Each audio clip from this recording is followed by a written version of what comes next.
साईंची शिर्डी हे राज्यातील देशातीलच नव्हे तर जगभरातील भाविकांचे श्रद्धास्थान आहे। येथील अन्नछत्र ही जगप्रसिद्ध आहे। रोज हजारो भाविक येथे मोफत अन्न सेवेचा लाभ घेत होते। तिरुपती देवस्थानमध्ये जसा लाडू दिला जातो तसाच येथील लाडूही प्रसिद्ध आहे। शिर्डी संस्थानतर्फे लाडू हाच येथील मुख्य प्रसाद म्हणून दिला जातो। पण थांबा, गेल्या काही दिवसांपासून श्रद्धा आणि सबुरीच्या या तीर्थक्षेत्री चिरंजीव नावाचा पेढा गाजतोय। जून महिन्यात याच पेढ्याचा गोडवा थेट अन्न व औषध प्रशासनाच्या कार्यालयात घुमला। त्यानंतर पुन्हा 15 दिवसांनी अन्न व औषध प्रशासनाच्या अधिकाऱ्यांनी शिर्डीतील आणखी काही ब्रँडच्या पेढ्याचा गोडवा दाखला। नमुने ताब्यात घेतले आणि तब्बल 2 लाख रुपये किमतीचा 600 किलो पेढा जमिनीत खड्डा घेऊन पुरून टाकला। अर्थातच हा पेढा निकृष्ट दर्जाचा होता, हे सांगावे लागले नाही।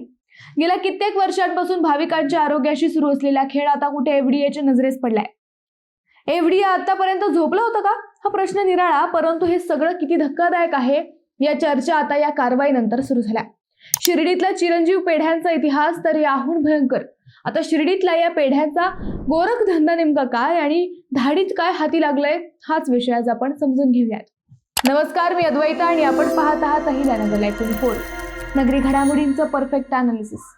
शिर्डीत प्रसादाच्या नावाखाली भाविकांच्या आरोग्याशी खेळ होत असल्याच्या तक्रारी यापूर्वी अनेकदा केल्या गेल्या, परंतु IAS तुकाराम मुंडे यांनी या विभागाचा कारभार हाती घेतल्यावर नगरच्या एफडीए विभागाची झोपमोड झाली।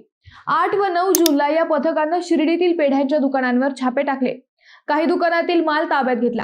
या कारवाईत अनेक धक्कादायक गोष्टी बातम्यांमधून निदर्शनास आल्या। बुरशीयुक्त पेढे, खराब पेढे, बनावट खव्याचे पेढे, साखरेच्या पाकात केमिकल टाकून तयार केलेले पेढे असं सगळं या कारवाईतून समोर आलं। साईंचे देशविदेशातील भक्त प्रसादाच्या नावाखाली काय खात होते हे त्यावेळी उघड झालं। प्रसादाच्या पाकिटावर उत्पादकाचे नाव नसणे, उत्पादनाची तारीख नसणे, एक्सपायरी डेट नसणे या बाबीही उघड झाल्या। देशभर या धाडीची चर्चा रंगली। आता बुधवारी पुन्हा एकदा एफडीएच्या पथकानं शिर्डी पेढ्यांच्या दुकानावर व उत्पादन केंद्रांवर धाडी टाकल्या। अन्न व औषध प्रशासन, दुग्ध विकास विभाग व वजन मापे निरीक्षक यांच्या संयुक्त पथकानं शिर्डीच्या गल्लीबोळीत धाड सत्र राबवलं। अन्न सुरक्षा नियमांचं उल्लंघन करून शिर्डीत पेढे तयार होत असल्याच्या तक्रारी अजूनही येत आहेत। त्याच अनुषंगाने हे धाड सत्र राबवल्याचं सांगितलं गेलं। बुधवारी सकाळी विविध विभागांच्या अधिकाऱ्यांनी शिर्डीतील प्रमुख पेढ्यांची दुकाने, विक्री आस्थापना, उत्पादन केंद्रे यांची तपासणी केली। मंदिर परिसरातील अनेक उत्पादन केंद्रांची तपासणी केली। हे सगळे पेढे निकृष्ट दर्जाचे आहेत हे प्राथमिक पाहणीत पथकाला दिसले। त्यानंतर सर्व पेढ्यांचे नमुने घेऊन तब्बल 600 किलो माल या पथकानं ताब्यात घेतला। काही नमुने सील बंद करून प्रयोगशाळेला पाठवले गेले, परंतु याचा अहवाल यायला बरेच दिवस लागणार आहेत। त्यामुळे जे डोळ्यांनी दिसले तीच भेसळ, अस्वच्छता ग्राह्य धरून या पथकानं तब्बल 2 लाखांचा माल नष्ट केला। शिर्डी नगरपालिकेच्या डम्पिंग ग्राउंडवर हा माल नेऊन तो पुरून टाकण्यात आला। या संपूर्ण प्रक्रियेचे व्हिडिओ चित्रीकरण व पंचनामेही करण्यात आले।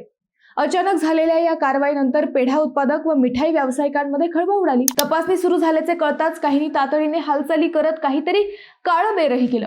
अर्थात या चर्चा आहेत, आम्ही असा दावा करत नाहीत, परंतु जशी पेढ्यांवर वक्रदृष्टी पडली तशीच वक्रदृष्टी हॉटेल्स, रेस्टॉरंट, मिठाईचे इतर पदार्थ यावरही पडावी अशी साई भक्तांची अपेक्षा आहे। धार्मिक स्थळांवरील अन्नपदार्थांच्या गुणवत्तेबाबत सरकारने सतर्क राहावं अशी सामान्यांची इच्छा आहे। आता प्रयोगशाळेचा अहवाल काय येतो आणि या उत्पादकांना काय शिक्षा होते हे नंतर समजेलच, परंतु अशा कारवाईत सातत्य असावं एवढीच साई भक्तांची इच्छा आहे। शिर्डीत विकला जाणारा चिरंजीव पेढा हा सगळ्यात जास्त चर्चेत आहे। आता हा पेढा कसा तयार होतो हे आम्ही सांगितलं तर तुमच्याही तोंडाची चव जाईल।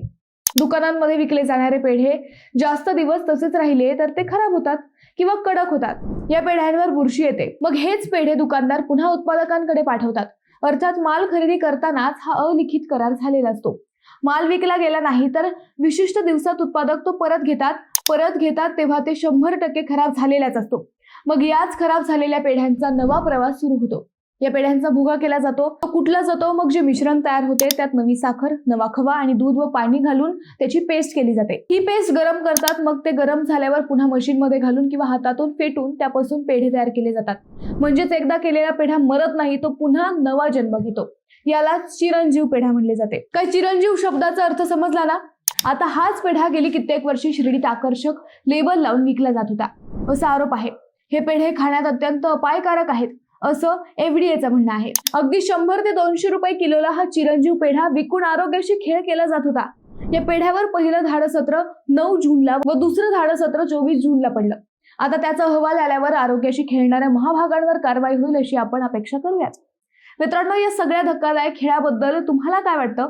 शिर्डीत अजून कोणते पेढे अपायकारक आहेत असं तुमचं म्हणणं आहे? तुमचं उत्तर आम्हाला कमेंट करून नक्की कळवा. शिवाय व्हिडिओ आवडला असेल तर चॅनलला सबस्क्राईब करून व्हिडिओला लाईक करायला विसरू नका. पुन्हा भेटू नव्या विषयावर. तोपर्यंत धन्यवाद.